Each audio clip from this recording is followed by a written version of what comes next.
Somnolente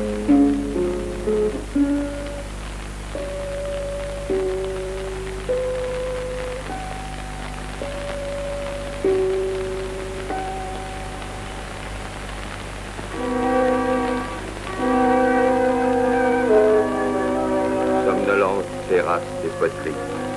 Séchage avant la première cuisson. Au grand soleil du midi, qui fait profonde les ombres.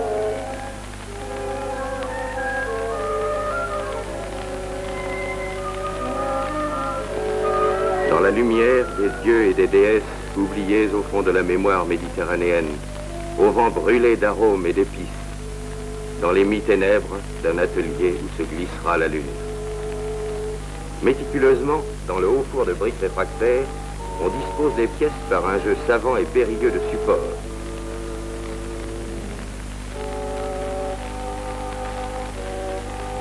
Édifice aussi robuste qu'un temple. L'ouverture est bouchée par un amas de pignates, lesquelles seront soudées les unes aux autres avec du mortier léger.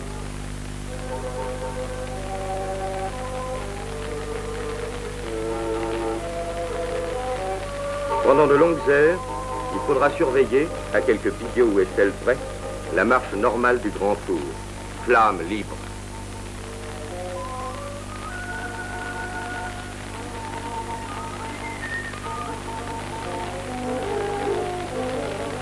Air de la première cuisson.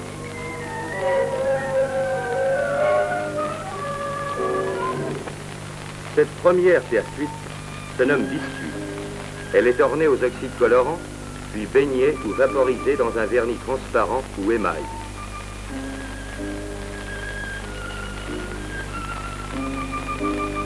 Forme lumineuse et féconde, dont la courbe enclôt la musique et où chatoieront bientôt les feux croisés des émaux. Certaines pièces biscuitées peuvent être passées tout d'abord à l'émail cru et ornées ensuite. Multitude des procédés, invention inspirée du céramiste, dosage et assaisonnement.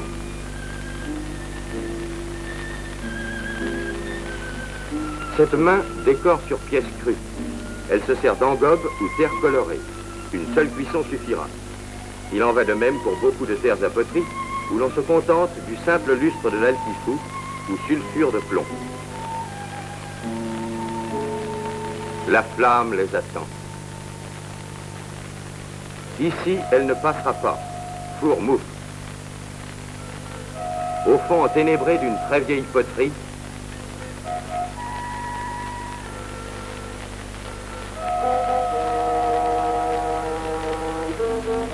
le feu, dieu ou démon, qu'il faut dominer.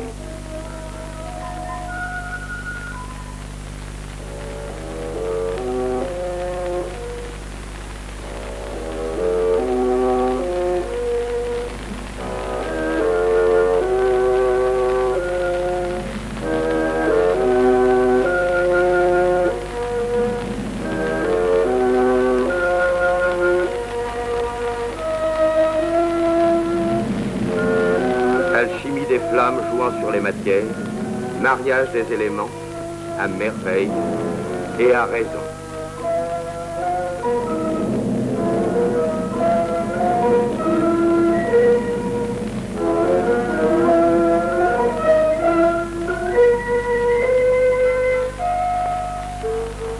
Songez parfois à lui, il l'aura bien vu. Et tout au long, la vie du bourg continue.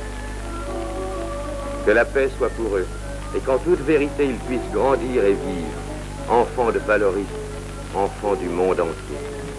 Grandir et vivre selon ce qu'ils aiment, dans l'harmonie commune.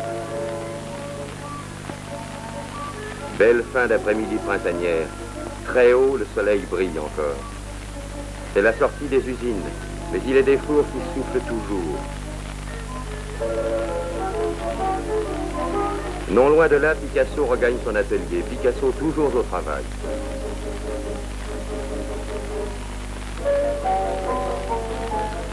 Provoquant l'inspiration même, captant et terrassant le réel dans toute sa complexité.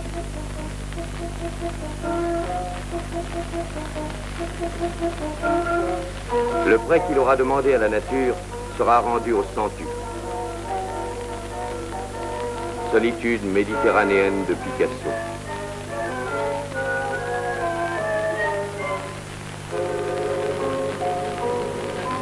Solitude de feu.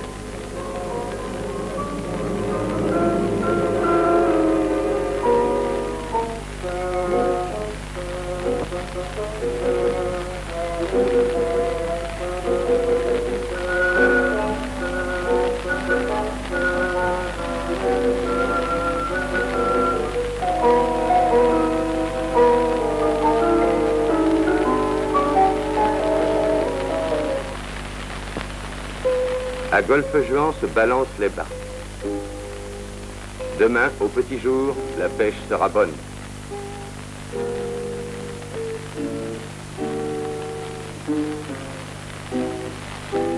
Sur les coteaux, c'est la cueillette.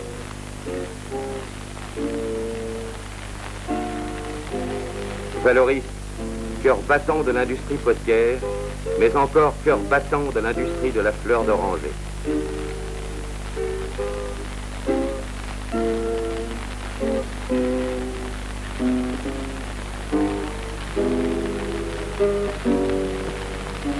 Rentrée des champs. Déclin du jour.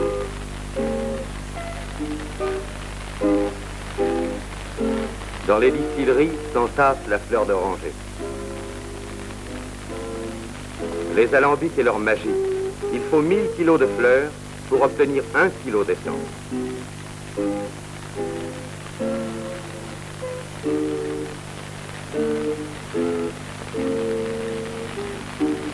Eau de fleurs d'oranger, source de calme, d'apaisement et de santé. Maintenant, c'est la nuit. Chantez, jouez, dansez, amis ouvriers potiers. Pour certains d'entre vous, la journée ne va faire que commencer.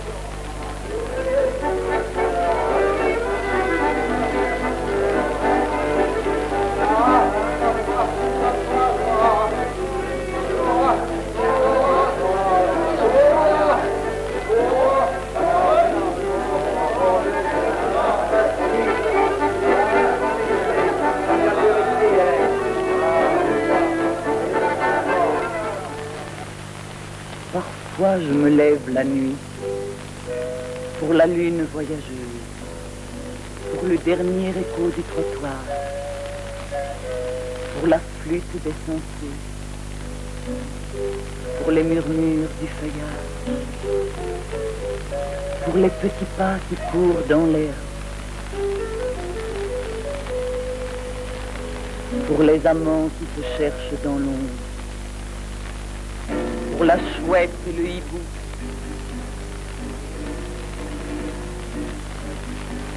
pour l'invisible et les yeux qui le percent, pour l'étoile qui n'est pas née et pour celle déjà morte. Parfois je marche dans la nuit, pour la voix du chien somnambule, pour l'enfant derrière la vie, pour les flammes et le froid de la terre, pour l'homme qui peine et qui veille, pour ton visage au fond du rêve, pour ton doigt qui nous fait silence, pour l'espoir levant de demain, pour toute caresse, toute conscience, et pour l'aurore qui t'efface.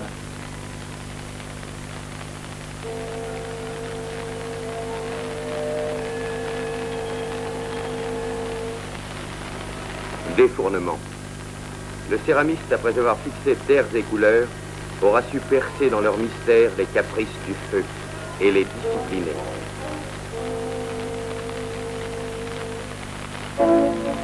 Objets d'art ou objets utilitaires, souvent les deux notions étroitement mêlées, les pièces vont s'installer dans l'espace de temps et rayonner de tout leur éclat.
Féconde fumée valorienne.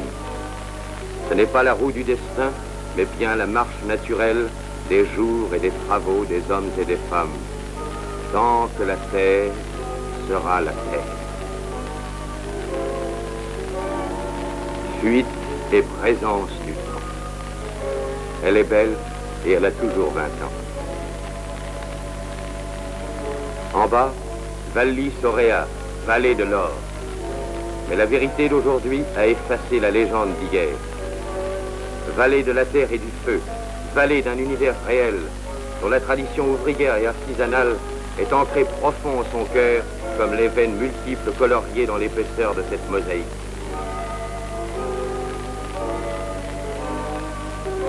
Le passé est le passé.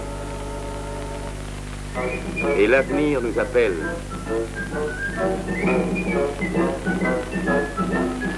Et l'avenir nous entraîne.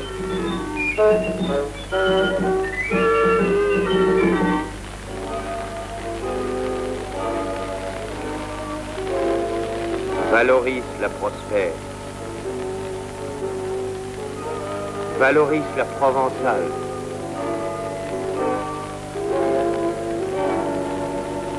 Valorise la parfumée.